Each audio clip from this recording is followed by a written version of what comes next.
어느 낡은 빌라 3층, 피를 흘리며 쓰러진 남자 앞에서 한 여자가 떨리는 목소리로 말했습니다. 조금만 더 일찍 신고할 수 있었는데 죄송하다고. 부동산 중개업자인 나는 그 순간 묘한 부끄러움에 사로잡혔습니다. 옆집 이웃이 며칠간 보이지 않는다고 해서 과연 나라면 그 집 문을 열어볼 용기가 있었을까? 출근길을 미루면서까지 혹시 무슨 일이 생긴 건 아닐까 걱정하며 문손잡이를 돌려봤을까? 그녀의 작은 용기 앞에서 나는 깨달았습니다. 사는 집의 크기가 아니라 쓰러진 이웃의 문을 한 번 더 두드려보는 그 마음이야말로 진짜 부자의 모습이라는 것을. 개근거지, 빌라거지. 아이들 입에서 나온 잔인한 말들의 뿌리가 사실은 나 같은 어른들의 차가운 시선에서 자라났다는 것을 말입니다. 그럼 지금 바로 무슨 일이 있었던 것인지 시작해 볼까요? 저는 윤현우라고 합니다. 올해 39이고 부동산 중개업을 한 지 벌써 10년째예요. 10년이면 강산도 변한다는데 저도 이제 신입 때의 그 긴장감은 많이 사라졌죠. 매일 매물을 보러 다니고 집을 구경하고 계약서에 도장을 찍는 일이 익숙해졌습니다. 이 일을 하다 보면 자연스럽게 집의 크기와 위치로 사람을 가늠하게 되더라고요. 이게 좋은 건지 나쁜 건지는 모르겠어요. 결혼하고 아이 둘 낳고 전세로 이곳저곳 옮겨 다니다가 가까스로 구축 아파트 하나 장만했습니다. 24평에서 33평으로 넓어졌죠.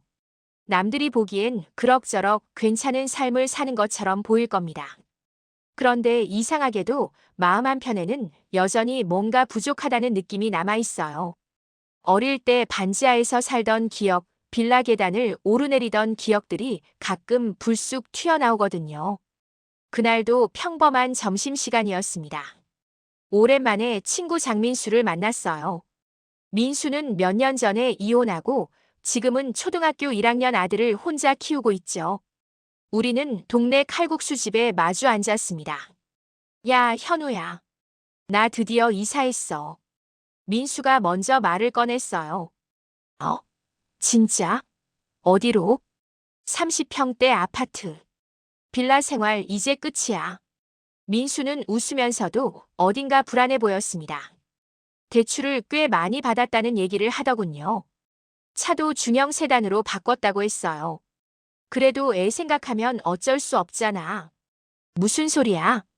요즘 애들 사이에서 말 진짜 심하더라. 개근 거지, 빌거 이런 거 들어봤어? 처음 듣는 말이었습니다.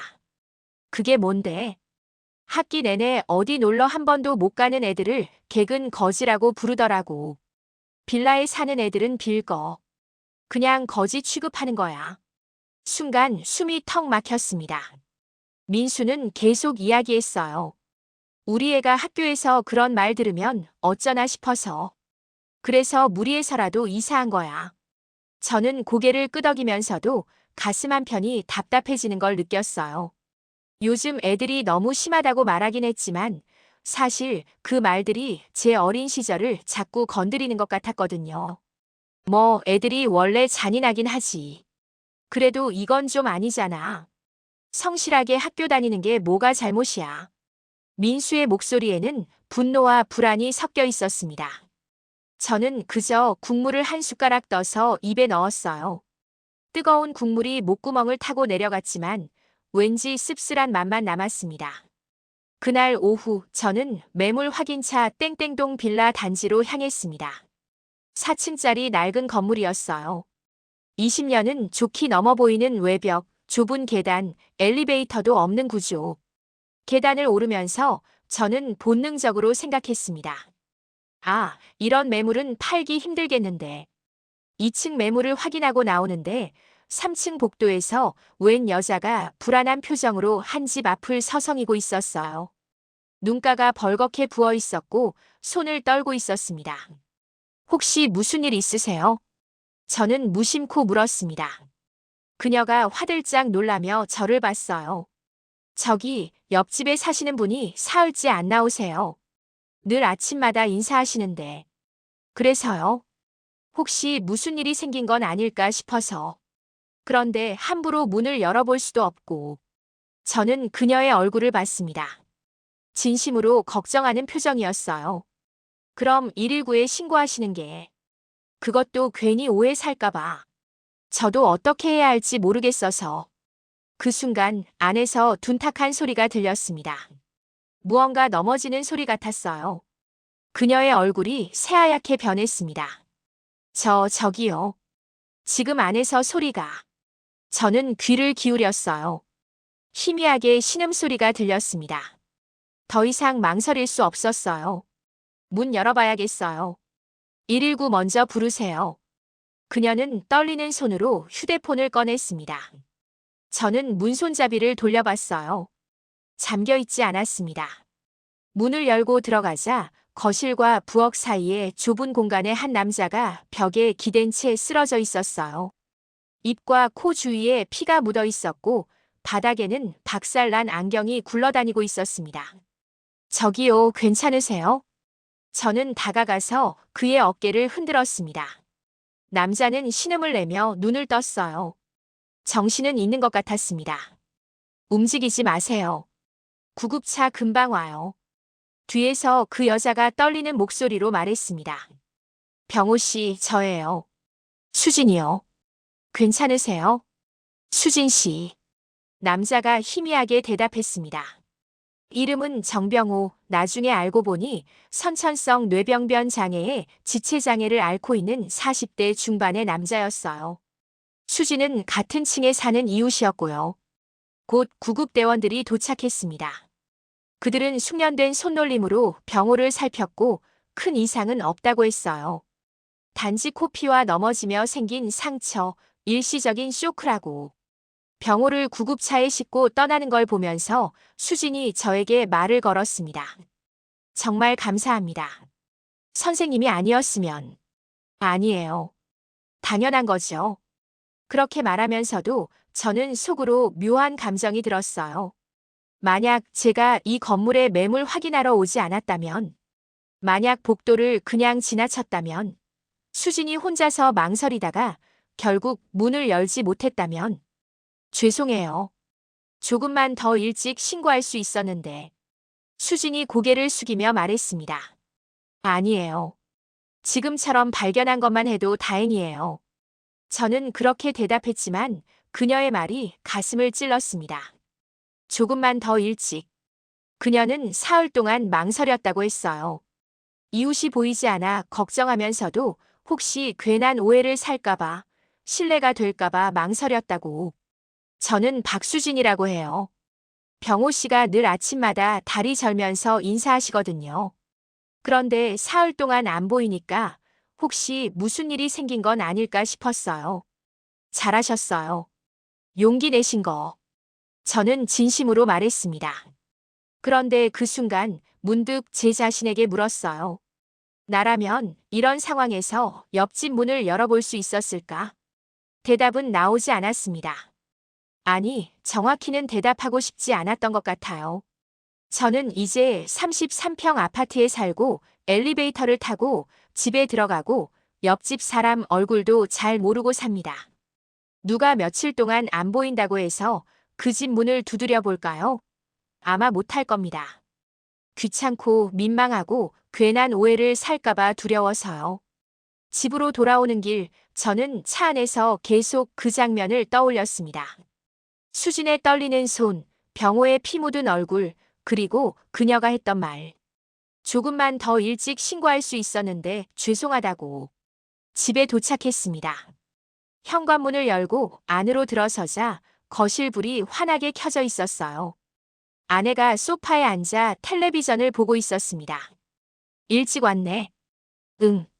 오늘 좀 이상한 일이 있었어.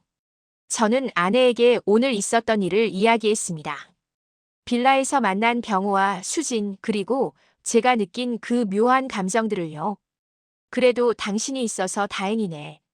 늦게 발견됐으면 큰일 날 뻔했잖아. 근데 말이야. 나라면 과연 그 여자처럼 용기 낼 수 있었을까? 아내는 잠시 말이 없었습니다. 글쎄, 나도 자신 없는데. 우리는 그렇게 조용히 앉아 있었습니다. 며칠이 지났어요. 일상은 다시 돌아왔고 저는 여전히 매물을 보러 다니고 계약서를 작성하는 삶을 반복했습니다. 그런데 이상하게도 그날의 일이 자꾸 머릿속에 떠올랐어요. 수진의 떨리는 목소리, 병호의 쓰러진 모습, 그리고 제가 느꼈던 그 묘한 부끄러움. 그러던 어느 날 저녁 퇴근하고 아파트 엘리베이터를 타려는데 한 노인이 앞에 서 계셨습니다. 70대쯤 되어 보이는 할머니였어요. 저는 뒤에서 기다렸죠. 엘리베이터가 도착하고 문이 열렸습니다. 할머니가 안으로 들어가려는 순간 갑자기 휘청거리시더니 그대로 주저앉으셨어요. 손에 들고 계시던 장바구니가 바닥에 떨어지며 채소들이 사방으로 굴러갔습니다. 어머! 뒤에 서 있던 한 여자가 놀라서 뒤로 물러섰습니다. 몇몇 사람들이 엘리베이터 앞에 모여들었어요. 하지만 아무도 할머니에게 다가가지 않았습니다. 그저 쳐다만 볼 뿐이었죠. 저도 처음엔 멈칫했습니다. 괜히 나섰다가 오해받으면 어쩌나, 가족이 나타나면 어쩌나 그런 생각들이 스쳤어요. 하지만 그 순간 수진의 얼굴이 떠올랐습니다. 사흘 동안 망설이다가 결국 문을 열어본 그 용기. 저는 앞으로 나섰습니다. 할머니 괜찮으세요? 무릎을 꿇고 할머니를 살폈어요. 할머니는 숨을 헐떡이며 가슴을 움켜쥐고 계셨습니다. 가슴이 아파. 저는 주머니에서 휴대폰을 꺼냈습니다. 지금 119 부를게요. 조금만 참으세요. 주변 사람들이 수군거리기 시작했어요. 누군가 괜히 나섰다가 책임질 수 있냐는 말도 들렸습니다. 하지만 저는 신경 쓰지 않았어요. 119에 신고하고 할머니 곁에 앉아서 기다렸습니다. 할머니, 몇 층 사세요? 6층. 가족분은요? 혼자 살아. 아들이 미국에 있어.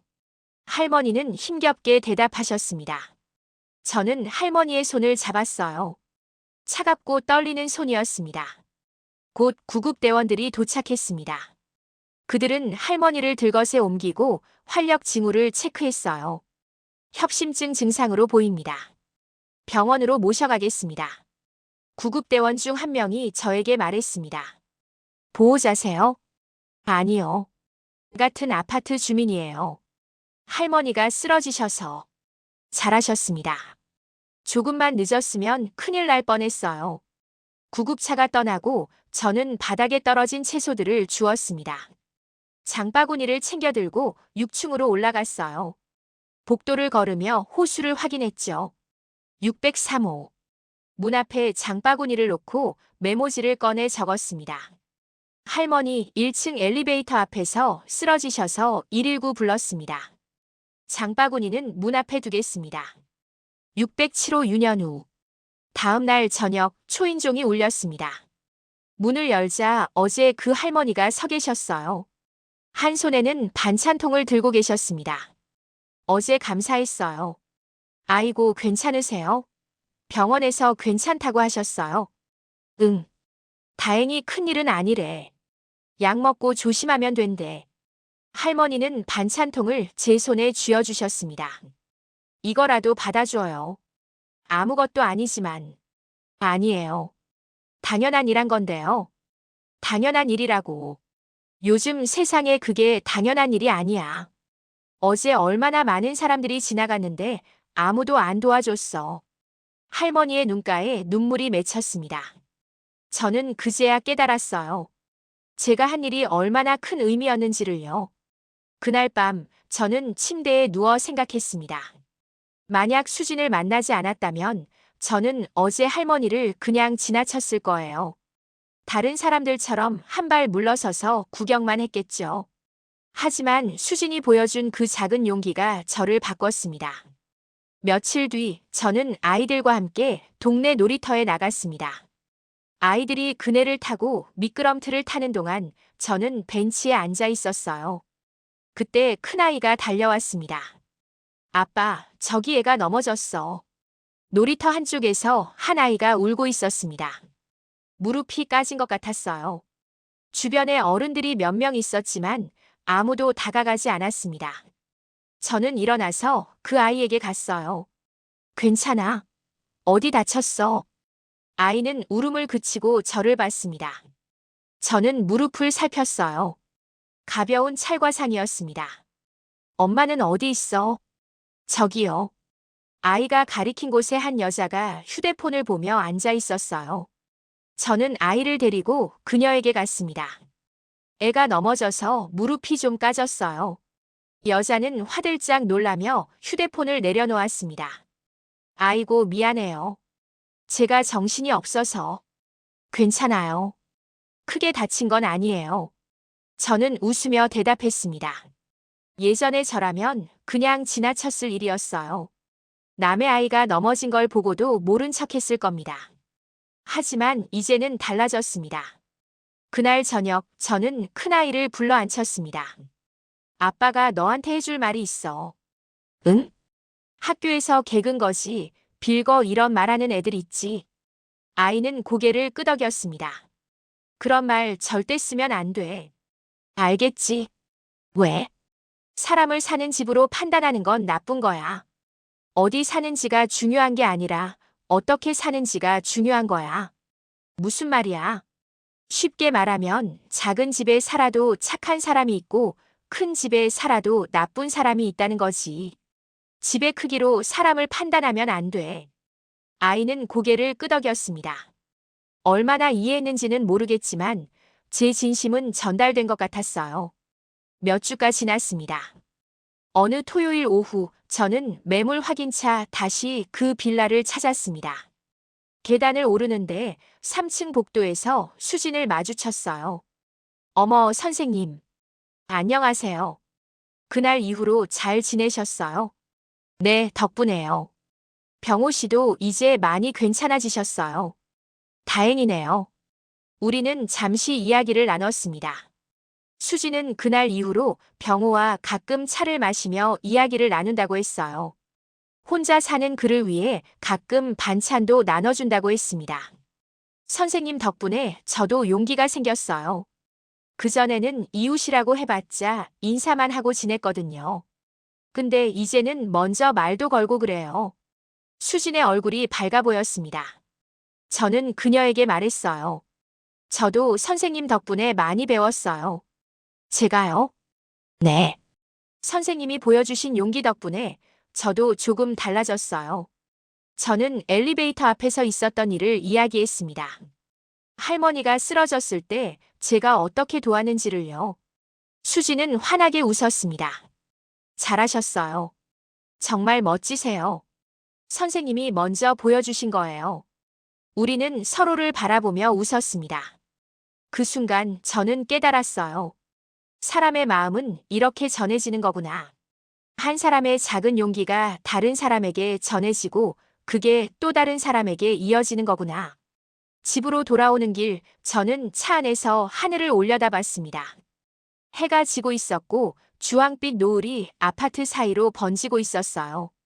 빌라도 아파트도 모두 그 노을 아래 함께 서 있었습니다. 그날 밤 저는 침대에 누워 생각했습니다. 진짜 가난은 통장 잔고가 아니라 타인의 고통에 눈 감는 마음에서 시작되는 게 아닐까.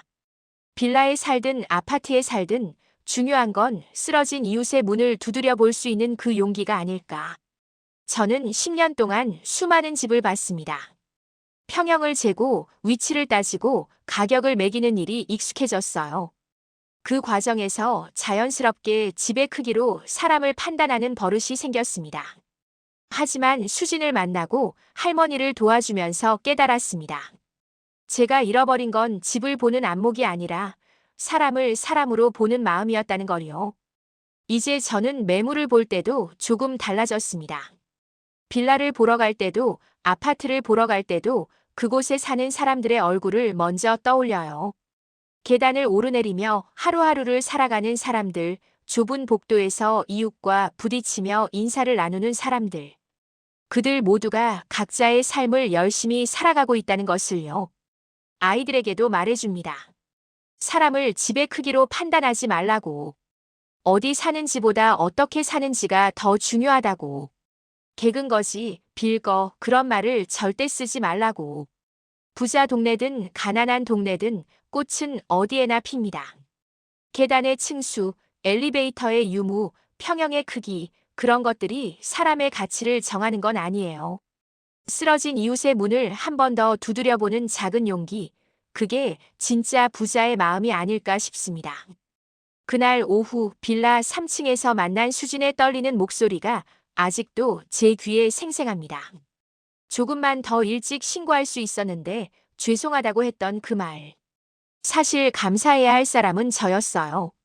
10년 동안 집을 팔면서도 정작 사람의 마음은 보지 못했던 제 자신에게 말입니다. 저는 이제 압니다. 집의 크기가 아니라 마음의 크기로 사람을 봐야 한다는 것을. 그리고 그 마음의 크기는 쓰러진 이웃을 위해 출근 시간을 미루고 문손잡이를 돌려보는 작은 용기에서 시작된다는 것을요.